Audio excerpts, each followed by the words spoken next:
दोस्तों, स्वागत है आप सभी का मेरे YouTube चैनल किस्सों का कारवां में। मैं हूं आपका दोस्त आनंद और लेकर आया हूं आपके लिए एक अनसुनी कहानी। जी हाँ दोस्तों, बात उस समय की है जब मेवाड़ के अंदर सैम सिंह या रण सिंह और करण सिंह का शासन हुआ करता था, जिनको कुछ जगह करण सिंह और रण सिंह भी लिखा जाता है। उनके जो बड़े बेटे थे उनका नाम सैम सिंह था। उनको मेवाड़ का राजा बनाया गया, जो कि रावल लगाते थे अपने नाम के आगे, और उन्होंने मेवाड़ के अंदर शासन किया। दूसरे बेटे जो थे वो थे दोस्तों, दूसरे बेटे का नाम था राहत, जिनको खाली जागीरी में गांव मिला करते थे। जो बड़ा बेटा होता था उसको राजा बनाया जाता था, बाकी को जागीरों के गांव दिए जाते थे, अर्थात जागीरें दी जाती थी। तो छोटा बेटा राहत जो था वो सिसोदा गांव में जाकर बस गए और उस गांव के नाम से वो सिसोदिया कहलाए। जी हाँ दोस्तों, इधर 1303 ईस्वी के अंदर मेवाड़ के अंदर सैम सिंह की आने वाली पीढ़ियों के अंदर रावल रतन सिंह आए, जिनके बारे में आपने पढ़ा भी होगा कि रानी पद्मावती को लेकर के अलाउद्दीन खिलजी के बीच में और रावल रतन सिंह के बीच में युद्ध होता है। इस युद्ध का समाचार उसी समय की समकक्ष सिसोदा गांव की पीढ़ी लक्ष्मण सिंह के पास भी जाता है। उस समय सिसोदा गांव के अंदर जागीरी थी वो लक्ष्मण सिंह की थी, जो राहत के पुत्र थे आने वाली पीढ़ियों में। और लक्ष्मण सिंह अपने 7 बेटों के साथ इस युद्ध के अंदर शामिल होने आए थे 1303 वाले के अंदर, और रावल रतन सिंह की सहायता करने के लिए सारे के सारे यहाँ वीरगति को प्राप्त हो गए। जी हाँ दोस्तों, बताया जाता है कि लक्ष्मण सिंह जो सामंत थे सिसोदा गांव के, वो इस युद्ध के अंदर वीरगति को प्राप्त हो गए थे। इनके एक भाई थे जिनका नाम था दोस्तों अजय सिंह। अब यहाँ की जागीरी जो थी वो दोस्तों अजय सिंह के पास थी सिसोदा गांव की, और सिसोदा गांव की जागीरी इनके पास थी, और इनके एक पुत्र था उसका नाम था सज्जन सिंह।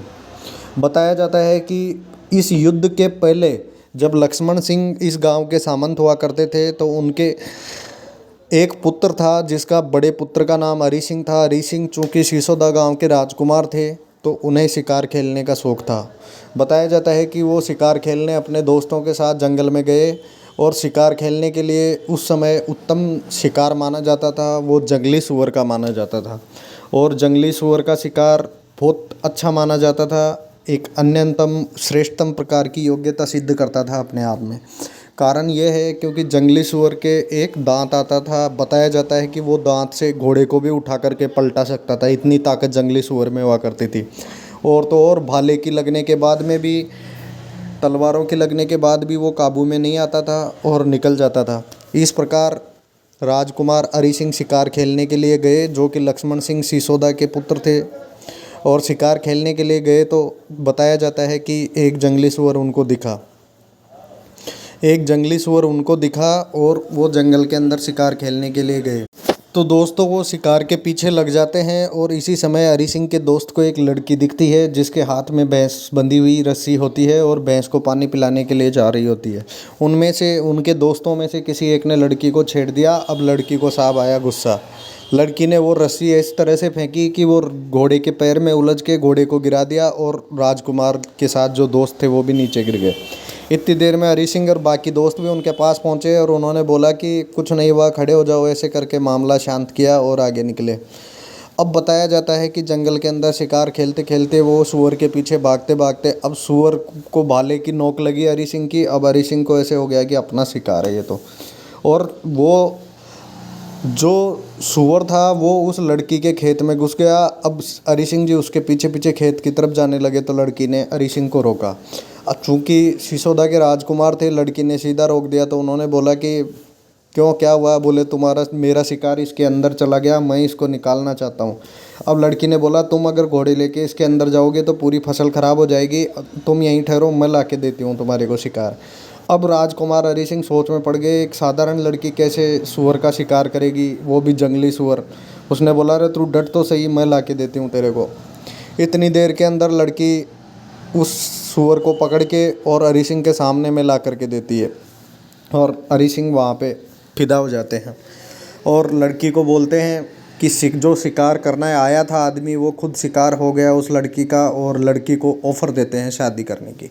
चूँकि वो सिसोदा के राजकुमार थे, लड़की के परिवार वाले साधारण परिवार के थे, उन्होंने बिल्कुल हाँ भर दी, बोलते ही उन्होंने हामी भर दी और दोनों की शादी हो गई।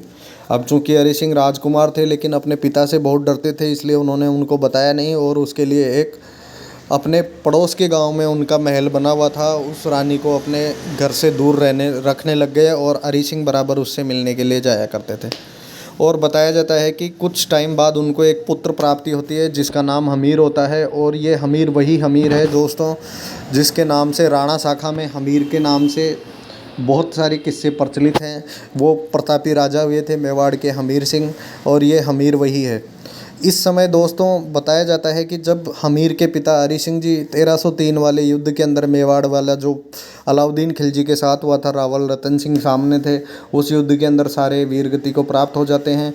और उस समय उनके हमीर सिंह के चाचा अजय सिंह का शासन होता है और अजय सिंह को खुद को एक पुत्र होता है। अब आते हैं मेन कहानी पे।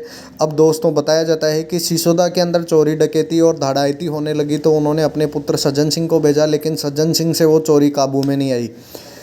उस समय हमीर सिंह की उम्र कुल 13-14 वर्ष होगी। हमीर सिंह ने कहा मेरे को मौका दिया जाए चाचा जी, इतनी देर में वो मौका पा करके उनको मौका दिया गया तो वो चले गए और उन्होंने चोरों को वहाँ से अच्छे से ठिकाने लगा दिया। जब वापस आए तो लक्ष्मण सिंह को लगा कि ये अजय सिंह को लगा कि ये अपना पुत्र है, इससे अच्छा तो हमीर ही ज़्यादा बहादुर है, इसको यहाँ का राजा बना दिया जाए क्यों ना, क्योंकि ये पहले भी अगर मेरा भाई बड़ा भाई जिंदा होता तो ये शासन वैसे भी उसको ही होने वाला था। उसकी बहादुरी से प्रभावित होकर के अजय सिंह जी ने अपने भतीजे हमीर सिंह को वहाँ का राजा बना दिया और सामंत वही बन गए। इस प्रकार सज्जन सिंह जी अपने पिता लक्ष्मण सिंह के इस फैसले से नाराज़ हो गए और महाराष्ट्र में आ गए और यहाँ पर आकर के रहने लग गए नाराज़ होकर।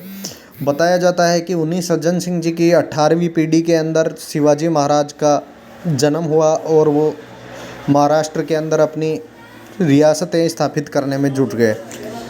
और कुछ इतिहासकार तो ये भी मानते हैं कि शिवाजी महाराज जब राज्याभिषेक होने वाला था तो दोस्तों किसी भी पंडित ने राज्याभिषेक करने से मना कर दिया। तब काशी के गंगा भट्ट को बुलाने के लिए आदमी भेजा गया और गंगा भट्ट ने राज्याभिषेक करने से मना कर दिया।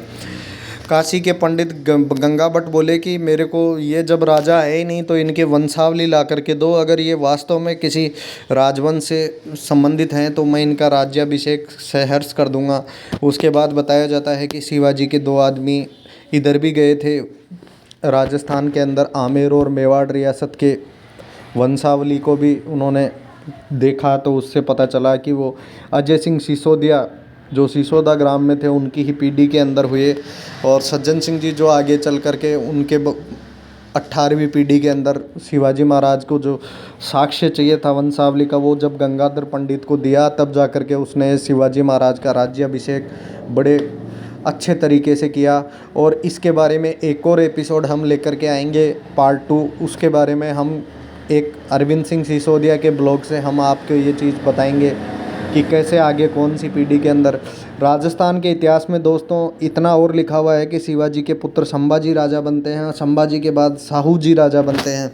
और साहू जी तो बाकायदा दोस्तों मेवाड़ भी अपना फरमान भिजवाते हैं, क्योंकि साहू जी को कोई औलाद नहीं थी। वो चाहते थे कि उनका जो वंशज हो वो मेवाड़ से लाया जाए और उसको यहाँ राजा बनाया जाए, लेकिन मेवाड़ से इतनी दूर इधर कोई आना नहीं चाहता था, इसलिए कोई आया नहीं। फिर साहू जी ने राम राज्य को अपनी सत्ता सौंपी और उसके बाद में वो खुद सत्तारूढ़ जो थे वो सत्ता छोड़ के अपने राम राज्य को सत्ता पे बिठा दिया। जी हाँ दोस्तों, इस प्रकार शिवाजी का संबंध मेवाड़ के सिसोदिया वंश से है और वो खुद सिसोदिया हैं। और बताया जाता है, इतिहास कहता भी है कि जब महाराष्ट्र के अंदर नारे लगते हैं तो इस प्रकार से लगते हैं, जय हो शिवाजी सरदार की, जय हो राणा प्रताप की। तो इस प्रकार शिवाजी और राणा प्रताप का नाम साथ में लिया जाता है। और इसकी एक कड़ी और लेकर मैं आपके सामने प्रस्तुत होऊंगा। तब तक जुड़े रहिए मेरे चैनल किस्सों का कारवां से। अगर आपको इतिहास के ऐसे किस्से पसंद आते हैं तो चैनल को लाइक शेयर सब्सक्राइब अवश्य कीजिए। धन्यवाद दोस्तों।